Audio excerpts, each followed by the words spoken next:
India is currently under a 21-day lockdown as cases continue to rise. But despite strict lockdown measures, a large gathering at a mosque was dispersed by police in West Bengal's Murshidabad district yesterday. An FIR has now been registered against 50 unknown people for direct violation of the government-imposed lockdown. The FIR has been lodged under Sections 188 IPC and Section 51 of the Disaster Management Act. The incident took place at the Gopinagar Masjid in Murshidabad district, almost 200 kilometers from Kolkata in the state of West Bengal. Close to hundreds of people had gathered at the mosque for Friday prayers, and more importantly, the crowd that had gathered for Friday prayers was seen without masks.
Those strict stay-at-home orders have had an impact on crime. In Los Angeles, authorities say major crime has dropped 23%, while in New York City, overall crime has dropped 33% compared to the period before the lockdown.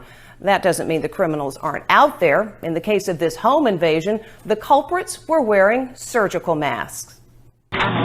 It's a terrifying home invasion by two bandits wearing hospital masks. When the unsuspecting homeowner answers the door and the bad guys burst in,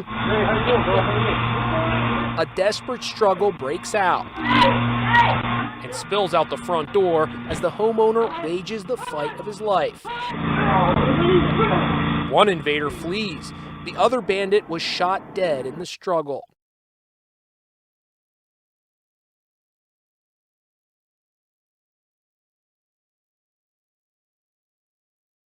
Well, a federal judge is denying requests for a mass release of inmates from Cook County Jail in Chicago.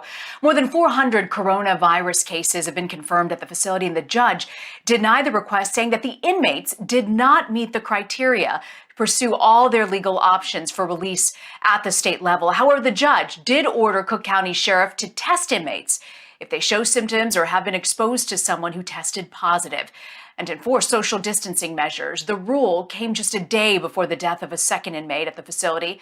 The family of the first is already suing the jail and sheriff for allegedly shackling him during his treatment.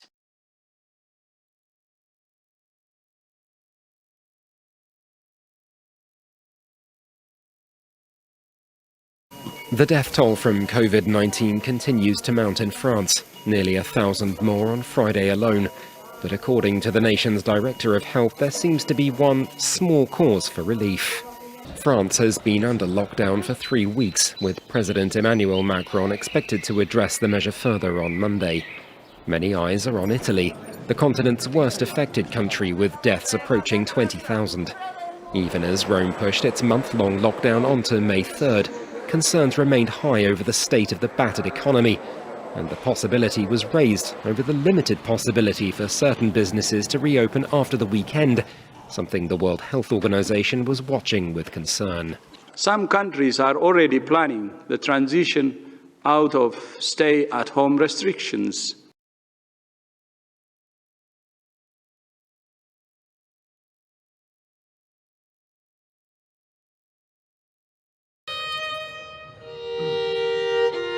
The sound of a violin echoed around Notre Dame.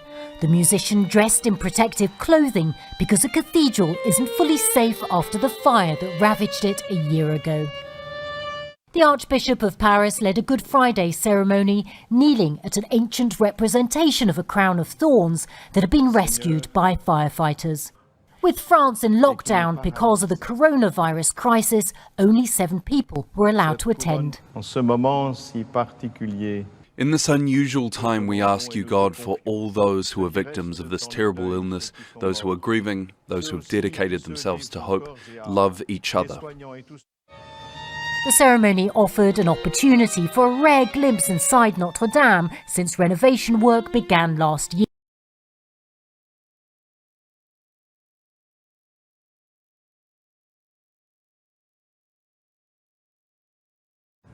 Japanese Prime Minister Shinzo Abe today announced more extensive physical distancing measures. He's calling on citizens to stay away from bars, clubs, and restaurants nationwide. Previous restrictions only applied to urban areas, including Tokyo. Regardless of whether it is a region where the state of emergency is in place or not, we request that all prefectures of Japan avoid bars, nightclubs, karaoke, and places that involve customer services in shopping areas such as restaurants. This has been newly added to the Basic Response Policy based on the Special Measures Law, Article 24, Paragraph 9. The declaration comes with no penalties but urges people to stay home as much as possible.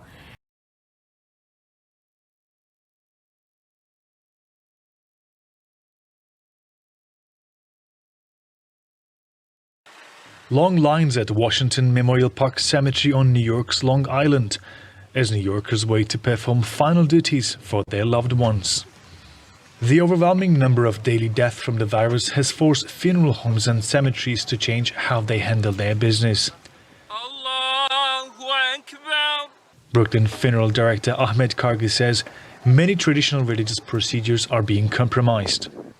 He says the situation is unfathomable, especially when families are told it could be up to a week before their loved ones are buried.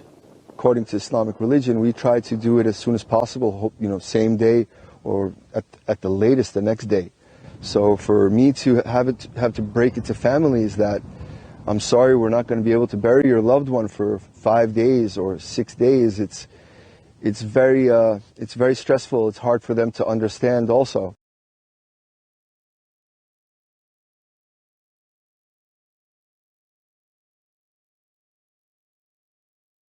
President Hassan Rouhani has made it clear why they're making the decision. And the reason is the economy. Mr. Rouhani is essentially trying to help Iran's economy that's already struggling. Mr. Rouhani has acknowledged that his main responsibility is to protect the health and safety of the population. He says his main priority is to contain the COVID-19 outbreak. And his position is that the government is doing that. But last week in a cabinet meeting, he also said one of his major responsibilities is to help save jobs, help save businesses, and help save Iran's economy that's already being battered by U.S. sanctions and now this coronavirus outbreak. And that's why he has decided, along with his government, that starting today, a so-called low-risk economic activity would resume.